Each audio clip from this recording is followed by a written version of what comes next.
Olá, eu sou a Erika Karine e eu vou apresentar o trabalho titulado Estereótipos de Gênero e Julgamento da Adequação de Candidatos para Cargos de Enfermagem e Engenharia Civil.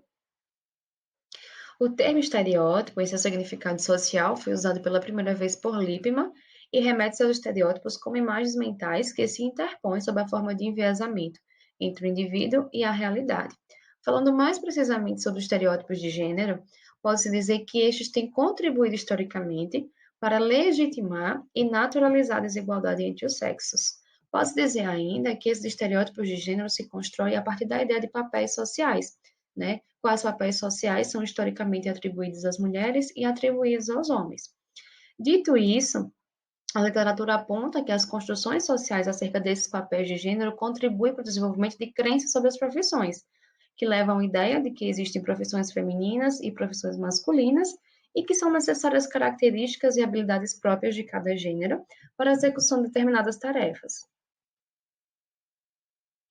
As justificativas desse trabalho é que a gente parte de uma ideia de que a masculinidade majoritariamente tem na sociedade um status mais elevado que a feminilidade, assim, os homens são mais valorizados socialmente, e essa valorização se estende ao mundo do trabalho, fundamentada nos papéis e estereótipos de gênero. Quanto ao objetivo desse trabalho, a gente buscou analisar a adequação de candidatos para as profissões de enfermagem e engenharia civil, sob a perspectiva de adolescentes que se encontram em processo de escolha profissional. Tínhamos duas hipóteses inicialmente nesse trabalho. A primeira é de que espera-se que a discriminação de gênero tenha um efeito sobre as justificativas dadas para a adequação da pessoa ao cargo, suscitando na conformidade das profissões em relação aos papéis de gênero tradicionais, e a segunda em justificativas pautadas no sexismo para adequação ou não da pessoa para o cargo. Quanto ao método, trata-se de um estudo de caráter qualitativo, exploratório e analítico. Foi realizado um acervo de desenho quase experimental de cenário. A amostra ela foi constituída por adolescentes maiores de 14 anos, de diferentes perfis sociodemográficos, que responderam à pesquisa a partir de um chamado online. Como proposto dentro do desenho quase experimental de cenários, os participantes foram encaminhados aleatoriamente a um dos quatro diferentes cenários, os quais descreviam uma breve história de uma pessoa que buscava por uma vaga no mercado de trabalho. Em seguida, os participantes responderam 7 perguntas que verificavam a compatibilidade da pessoa para o cargo. Entre elas, 5 perguntas de concordância e discordância em escala Likert, uma pergunta dicotômica de sim ou não e uma pergunta aberta. As justificativas coletadas na pergunta aberta serviram de base para a análise desse estudo.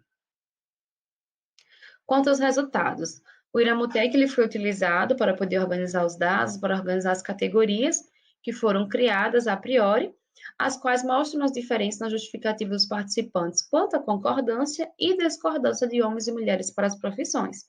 Para cada cenário, foi realizada a contagem de palavras em formas ativas, análise de similitude e a nuvem de palavras.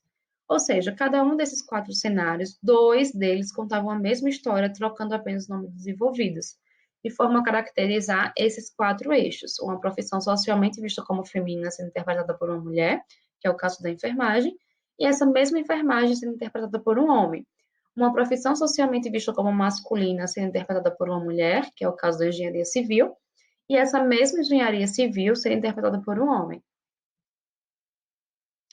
Dentre os 4 eixos, né, apresentados anteriormente, que estruturam os resultados desse trabalho, eu trago 2 aqui para exemplificar.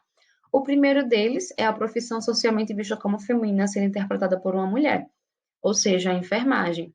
Esse cenário eliciou nos respondentes respostas que ela era apta para aquele cargo pautada em questões de formação, que ela tem experiência, que por isso ela é adequada, porque ela tem requisito, porque ela é boa para a área. Já no que se refere a uma profissão socialmente vista como masculina sendo interpretada por uma mulher, esse cenário eliciou questões e justificativas pautadas do gênero, né? E uma das palavras muito fortes aí é o não, tipo, não tem problema, né? Não importa o gênero, ela consegue assumir o cargo, ela é uma pessoa que tem requisito. Mas essas justificativas, né, para ver uma mulher dentro de uma profissão socialmente vista como masculina, não partiu de justificativas da sua formação. Muito pelo contrário, eliciou justificativas pautadas nas questões de gênero. Quanto às considerações desse trabalho, o principal resultado do estudo leva ao debate de que o estereótipo de gênero influencia, sim, na adequação de candidatos para as profissões de enfermagem e de engenharia civil, conforme a justificativa dos respondentes, dado que eles tendem a seguir a ideia de conformidade das profissões em relação ao gênero, ou seja, seguindo muito mais a ideia de ver a mulher dentro da enfermagem e de ver o homem dentro da engenharia. Foi muito mais aceitável. Em linhas gerais, a aceitação e concordância de um candidato nos contextos contranormativos, ou seja, a mulher na engenharia civil e o homem na enfermagem, ele vem sempre acompanhado de justificativas pautadas nas questões de gênero e com menos ênfase para um caráter técnico e de formação. Aqui estão algumas referências utilizadas nessa apresentação e muito obrigada.